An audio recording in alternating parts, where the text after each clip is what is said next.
Okay. New day, new game, new location. What? The hell? When did this happen? Oh my god.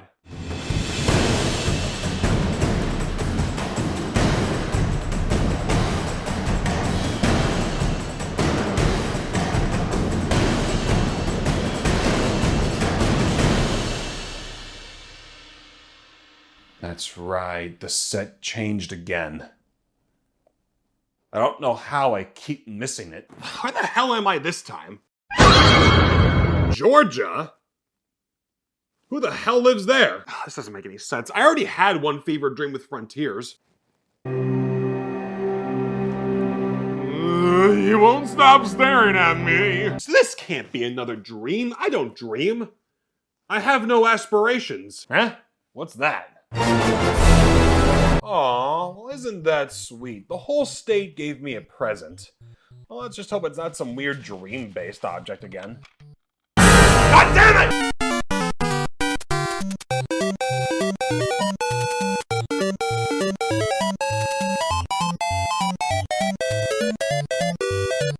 Super Mario Brothers. It came out.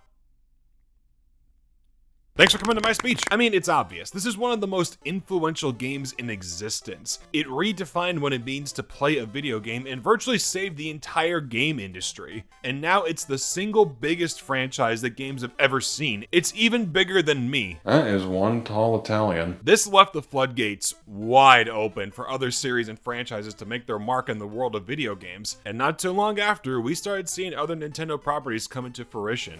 Zelda, Metroid, Excitebike, and several other games made by other publishers. But this got people wondering, what about a follow-up to the first Mario game? Where was that?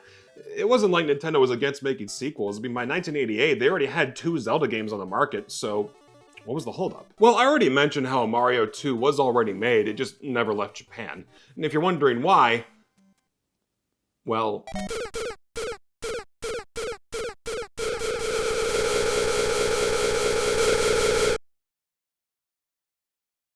trauma does terrible things to you. Also, there was the fact that no matter what was made, it was gonna have massive shoes to fill. But in 1988, we did see some promise as Nintendo Power showed on its front cover an advertisement for Super Mario Bros. 2, and it is ugly. I mean, I can vibe with the claymation style, but there's so much about this that just looks wrong to me. Why is Mario's hat blue? What's with the carrot? And why does the stem come out the side? And Bowser, I mean, he seems happy about something, and he's covering it with his leg. I know what you're thinking.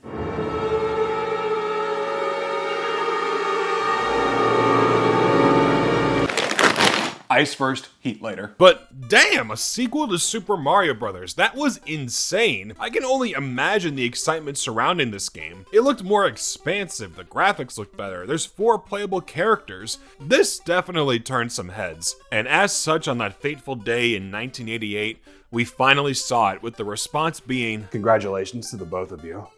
It's not your first kid. I don't think people knew what to make of it. No one disliked it. If anything, the reception seemed pretty positive. But it was definitely different. People just thought it was kind of weird, and this was following up a game with Goombas in it. One day I'll learn your story.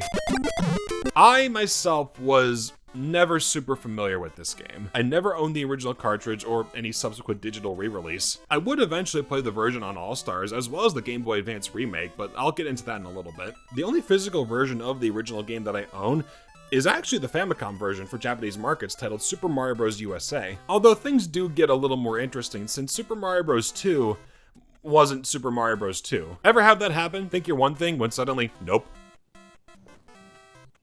I'm alive? This version of Mario 2 was actually a palette-swapped repackage of a Famicom disc game called Yume Kojo Doki Doki Panic. And when looking at things side by side, it's not even funny how similar they are. It's hilarious. Oh! To be fair, there are a lot of improvements that make Mario 2 the much better version of the game to own. Most of the static backgrounds now actually have animations to accompany them. Some enemies have different animations, while others just look completely different. Particularly Phanto, who instead of having an evil smile, originally he had this face. A few years ago, someone wore him as a mask, and he hasn't been the same since. But easily the most defining difference, in my opinion, is that Mario 2 added a run button. This is the only speed you can move at in Doki Doki Panic, and it's a slog. It's just like playing the first game without running all over again. And it's for that reason I will always say that Mario 2 is the superior version, as aside from that, nothing else of real substance was changed. It's because of this that I'm only going to talk about Mario 2 exclusively, and I don't own the original Doki Doki Panic, nor do I own the disc system to play it on. And do you think I feel good about emulating it off my gaming PC and playing it on my TV in 2023? No, I'd look like a loser. More than usual. Now on to the plot. One day Mario was asleep. Okay, that checks out. He began having strange dreams of a staircase leading to a mysterious door. Curious about this, he discovers that Luigi, the princess, and Toad were also having the exact same dream. Quick tangent, this Toad is just named Toad. Nothing else unique. He was named the same as his race. Hi there, I'm Caucasian. Dude, same. No way. One day, while having a picnic, they discover a cave with the same staircase and door and decide to go through it, leading them to a new place called Subcon, a world of dreams. They realize that the place has been taken over by a tyrant frog named Wart, who looks like 90% of stand-up comedians. And because the gang really likes overthrowing regimes, they set out to defeat Wart and return peace to Subcon. Although you won't know any of that while playing, as the only clue we get is during the credits where we see Mario dreaming this entire thing. How the hell did he dream that? I can't even conjure up images while I sleep, let alone something like this. You know, the more I think about it, this was probably premeditated. I mean, before bed, Mario probably just went, Whoa! Man! Oh, that's some good baking powder. As for the game itself, it's remarkably similar to the first game, while also not at all being the same. Did I just write that? It's similar in the sense that you control Mario and the gang in a very similar fashion. You run and you jump. Those are the two qualities of life. You go across stages and you try to beat them. This isn't a radical change to the series. Everything is pretty familiar while you play. But then the little changes start to make themselves known. Let's start with the obvious. You can jump on enemies, but it won't kill them. You just stand on their heads while they move.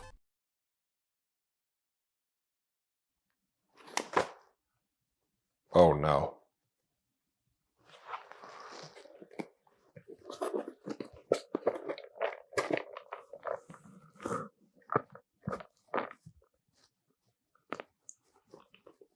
Non mi piace. So like, this is Mario's hell, right? What good is he if he can't stomp on anyone? Well, that's when you discover the wonders of hitting the B button. You do that and Mario Gang will lift anyone and anything right above their head and can then throw it, killing enemies in their path. Picking up stuff is now the name of the game, as you can do that with basically everything. Enemies, plants, clocks, what? A giant key that's the size of you? Excuse me? This mechanic, it's fine, but it's not as fun as jumping on enemies. It's not difficult or anything, but it feels like it's just an unneeded extra step to something that was so simple previously. Now, picking up items in a level, I can actually get behind that idea. It makes way for new and interesting ways you can attack enemies and even progress in the level. You got yourself a bunch of vegetables to toss, you can occasionally find a Koopa shell and ride it. That's pretty cool, even better as it goes down the mountain. The enemy selection itself is not particularly strong, at least compared to the first game. It's all new faces, which is pretty cool, but none of them really stand out except for the new Shy Guys. These are cool looking guys, I don't mind them. Tweeters, they're just birds. Phanto is pretty creepy since he chases you across the level whenever you grab a key, but then he just goes away whenever you drop it. I wish it was like that in real life. Freeze! What did I do? You stole that wallet! Okay, have a nice day. This game does introduce bob-ombs to the series, which is pretty cool, although they're more used as an item rather than a hazard. You use them to blow up a wall, and that's about it. And if you look at their faces, they are A-okay. It's my birthday! I also love the face Spark makes whenever they get hit. They look so distressed. Well, that's the end of this suit. Another change is that instead of the progressive hit point system from last time, you now have a visible health bar, which you can thankfully increase as the stage goes on, but it does reset when you begin a new level. I do like that they at least kept the shrinking element from the first game, despite it just being cosmetic. The big heads do look kind of funny, although I will say, it is nice to be represented. Inclusion is really important. The only way you can get more hearts is by throwing a potion in the level that sends you to a reverse world finding a mushroom. I'm guessing they also added this to the game as well, and aside from the mushroom, they also played the main Mario theme here, which is pretty cool. The game's soundtrack in general is pretty good, but I don't know if I'd put it on the same level as the first game. Its main theme is pretty fun, but it does get noticeably more repetitive the more you play. Since you do go from the overworld to caves and back constantly, you're gonna hear the first few notes a lot.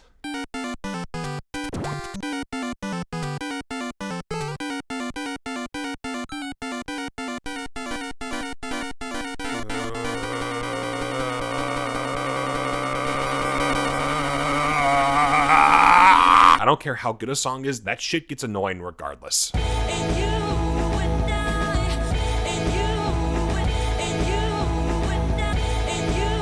God damn it! The underground theme is okay, but it does get a little samey after a while. The boss music is alright. It's erratic, and it does add some tension. I guess for me, the soundtrack in general is just a bit too generic for my liking. The music could be played in almost any cartoony platformer from this time, and it wouldn't seem that out of place. It doesn't really complement Mario as much as the last game, or future games would for that matter. The soundtrack may not do much for me, but I will say the game's graphics are a treat to look at. It's very vibrant and detailed, which is a nice change of pace from the more simple and blocky look of the last game. The environments are very well defined, and most locations are very easily distinguishable. This sort of inadvertently started the trope of different themes in each world, like how we got a desert, the sky, ice world, and the underground. Not every world follows this trope, and it is a lot of the same looking assets a lot of the time, but the effort is appreciated. I guess I wish there was just a bit more going on in the background. A flat color on a large TV does kind of hurt the eyes after a while. Honestly, I'd be fine with anything back there, especially me. Oh, the sprites for all the characters look great, and the outline around them helps them pop out real nicely. Oh right, there are other playable characters. Okay, why do I suck at this? Probably the biggest addition is the inclusion of multiple playable characters that each have their own unique qualities. This has always been a really cool aspect of this game that shockingly took over 20 years to bring back with Super Mario 3D World. And if you played that game, it's basically the same here. Mario is the basic bitch of the group, no real strengths or weaknesses. Luigi has a high jump and is scared for his life. I mean, look at his feet go! He's also really slippery on the ground, so yeah, he's probably my least favorite of the bunch. Toad is the fastest of the bunch, but his jump is easily the shortest. Although he does have the best strength as he can pick up stuff really fast. The princess is easily the most useful character as she can float in the air for a really long time, making most platforming a non-issue. The only downside to playing as her is the fact that she takes the longest to pick stuff up. Ooh, so close. I ended up using everyone pretty equally across the whole game, which I think was intended as some levels seem to work best with a particular character. Like, God help you if you pick Princess on a level that makes you dig. Although saying that, you don't need a certain character to get through the game. Every stage is more than playable. While some characters have specific abilities, the one thing they all have in common is the super jump. You hold down for a few seconds and hit the jump button and you jump super high into the air. It's pretty useful, though I get why it was never really brought back. You don't end up using it too often during any given playthrough. Now, if there is one thing that's certainly different from the last game, it's the inclusion of a boss fight at the end of each stage. Yeah, you get a little mini boss during normal levels, and then it gets topped off with a main boss at the end of each world. Birdo is the one you're gonna face the most. She is very easy to deal with, though grabbing the eggs to throw back at her is a bit annoying. It is strange how Birdo is one of the only characters from this game to be a mainstay in the series. I bring this up because, well, what is she? Is she a dinosaur, a lizard? This was before Yoshi became a thing, so I have no idea what this design is supposed to be. And maybe if I look in the manual, I'll find something. He thinks he is a girl. Oh no. He prefers to be called Birdetta. Did they just dead name a Mario character? The other bosses aren't really anything to write home about. Mouser just has you throw bombs back at him. Triclite is similar, just to use whatever blocks you can find around. Fry Guy is pretty annoying since he splits apart and you have to take out each small fire individually. Weirdly enough, Claw Grip is actually exclusive to this version. He was not in the original Doki Doki Panic. And here you just throw things at him. Yeah, there's not much variety in terms of how you fight. This kind of applies to the final boss, Wart, with the only difference being you have to throw stuff in his mouth when it's open. We are killing this man via asphyxiation. What is this game? Also, I'd like to point out that Wart's wearing a white robe.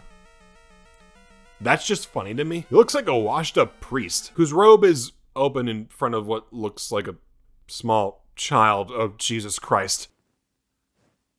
What? I'm Irish Catholic, I can make the joke. I'm not proud that I can, but I can still make it. After we beat him, he gets carried off by the citizens of Subcom. Now this is how I wish to be carried off when I die. We see Mario sleeping. That's it. Yeah, kind of a ho-hum ending if I'm being honest. I guess being shown that it's a dream the whole time just kind of takes some of the excitement out of it. That would be like if I just randomly woke up now. Way ahead of you. So that was Mario 2.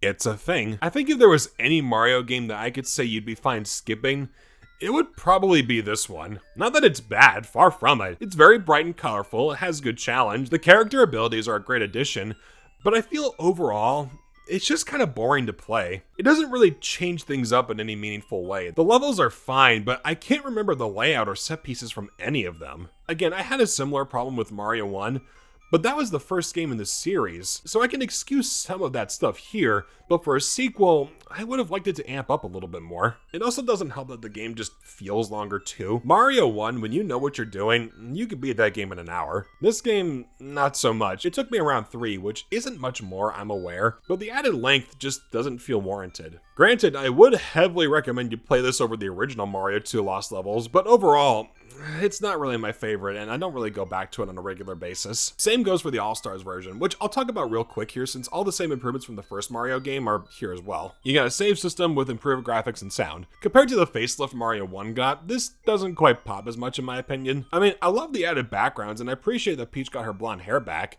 and some of the new sprites are welcomed. Enemies have more dimension, Wart has a gold robe, and in the final screen, he's bleeding from his eyes. I mean, holy shit, that's strangely graphic for this game. And how did that even happen? Last I checked, he choked to death, and now he's bleeding from his eyes? Did he get total recalled? Now imagine him as a frog. There is a part of me that strangely prefers this simpler look from the original, though that's just me personally. Still, this is by and large the superior version of the game to play. However, if there is one remake that I feel takes the cake across the board, then that would be the 2001 remake for the Game Boy Advance titled Super Mario Advanced. God, I haven't talked about the Game Boy Advance enough. I love this little guy. Granted, most of my library was garbage license games, but shit man, there was a lot of really good stuff on here. Super Mario Advance kind of follows the same footsteps set by Super Mario Deluxe in the Game Boy Color, but now with just way more horsepower behind it. Let's start there. The graphics are mostly based off the All-Stars version, but now with just cleaner animations and big boy. Look at them, they're huge, large, shy guys. Why does that weirdly fit my description? Sprite scaling is all over the place. Enemies have it, these weird carrot things have it, the hearts you collect have a ton of new animation, which is really cool. There is some screen crunch in this game, but for some reason, it doesn't feel as intrusive as Mario Deluxe. I think it helps that the screen's resolution is just naturally wider. The image in total does look really washed out, but that's mainly because of how the GBA looked in its early years. In fact, I had to color grade a lot of this footage just to make it look somewhat nice. But overall, it does still look really good. The sound, that definitely took a hit. The GBA sound card, especially for remixes, has always been a little rough, and that's fairly prominent here. It almost sounds like the music is blowing out the speaker. And for the love of God, please tell me who decided this game needed voice acting? There aren't any cutscenes or even a script for that matter. It was just decided that for every move, every hit, everything in some form or fashion has the character make a noise. Whether it's a grunt or a threat from a boss, this game is chatty and it never shuts up. Choose a player. Here I go. I am the Great Wart. I'm gonna finish you off. To be fair, some of the boss lines are kind of funny though. This is as far as you go. This is the fourth world. Step right up if you're ready to get toasted. Do you need help? Grandmother!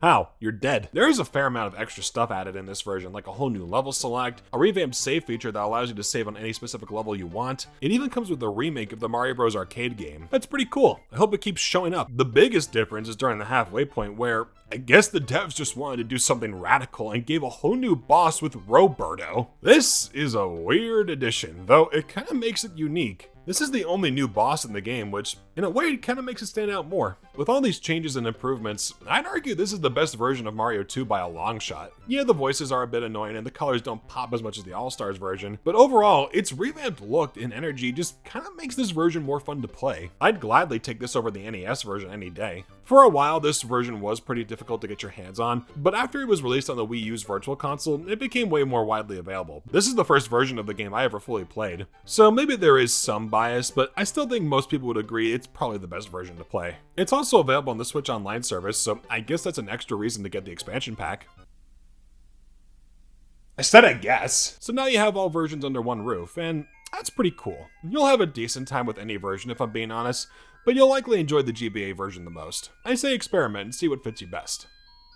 Or not, I'm not your dad. Not that I know of. I'm not though. I'm really not. There is certainly a lot to admire about Mario 2. That's really about all I can say. I admire it as its own little footnote in the series, but in terms of real evolution, we would have to wait until next time. I could talk about it now, but I really don't feel like making another hour-long video. It's been a long... Nah, I gotta say, what a great way to start this new chapter of my life. I mean, I wake up in a new state, that state gives me a present. Could this day get any better? No?